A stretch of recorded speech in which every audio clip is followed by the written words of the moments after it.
مسلمانان چې سار پاسې د سپونې تیارول ناخبره وو په دې دوران کې به دغه شو باران شو د یو طرف نه او د بل طرف نه به دغه شو باران شو دومره غشي پې وورول چې د 200 صحابه کرامو سترګې ووتې د 200 صحابه کرامو سترګې ووتې دغې ته یوم التعویر ویلی شي تعویر د عور نه د عور کوک سترګې ته ویلی شي یعنې 200 صحابه کرام په دغه ورځ باندې کوک سترګې شو یعنې سترګې ووتې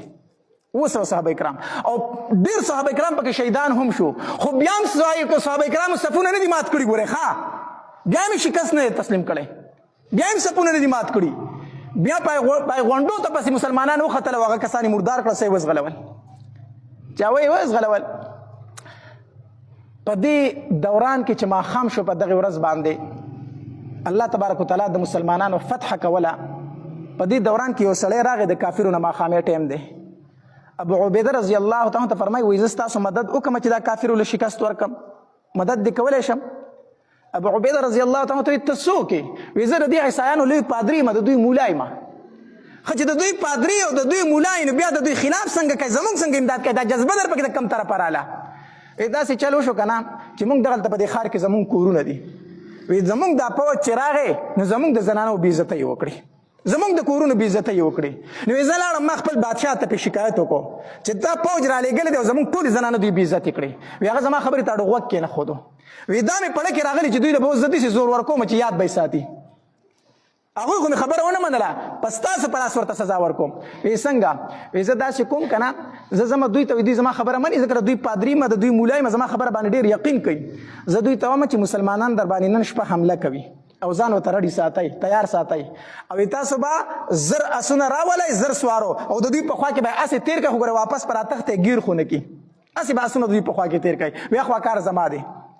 ابو عبیده رضی الله تعالی ته فرمایل وی ښه چې څنګه شپه شوه د هغوی ته تلي وو هغې خپلو کسانو ته وي ما ستاسو جاسوسي کوله خو دومره خبر شوم چې مسلمانان در باندې نن شپه حمله کوي ګورې د ځان خیال ساتئ هغوی ته وي ښه د ده په خبره خو ځکه یقین وکړو چې د دوی مولا او د دوی پادري وو د ده په خبره یقین وکړو هغوی ویښ ناست دي په دې دوران کې د نیمه نیمه شپه شوه د اسونو د خپو اوازونه رالو د اسونه راله هغوی ځانونه تیار کړو چې په موږ حمله کېږي خو شپه وه مسلمانانو خو اسونه هسې وزغلول واپس رالو یاره سړي خبره رښتیا وه حمله وشوه خو په حساب یې پوه نه شو چې څه چلو شو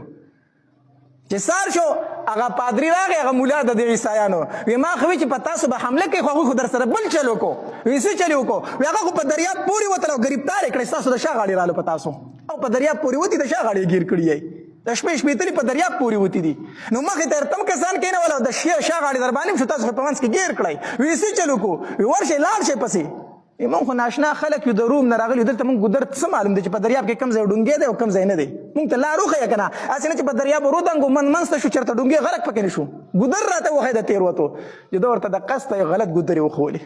غلطې لارې ورته وښوي او شا به دا لارې په دې باندې ځئ په زرګاو پوج چې په هغې ورغی د دریاب منځ ته شو خو ګودر ونه جو ټول په دریاب باندې لاو شو غرق شو هلته کې داسې انتقام یې ترې واخېسته ښه داسې بدل یې ترې واخېسته نو څه په دریاب باندې لاو شو چې په دریاب باندې لاو شو څلورمه ورځ شوه اوس په دې کې عمر رضی الله تعالی عنه ته خط تللی و که نه ابو عبیده رضی الله تعالی عنه ته خط لېږلی چې موږ له څه کسان امداد له راولېږه د هغې خط نه سبانۍ ورځ له ابو عبیده د عمر رضی الله تعالی عنه 9000 صحابه کرام د دوی امداد له رالېږل خو هغې را روانو د سعید رضی الله تعالی عنه په نګرانۍ کې هغه مشر سعید ابن عامر رضی الله تعالی عنه دغه په مشرۍ کې 9000 پوج د مدینې نه شام ته دوی له رالېږو خو هغوی لاره خطا کړې وه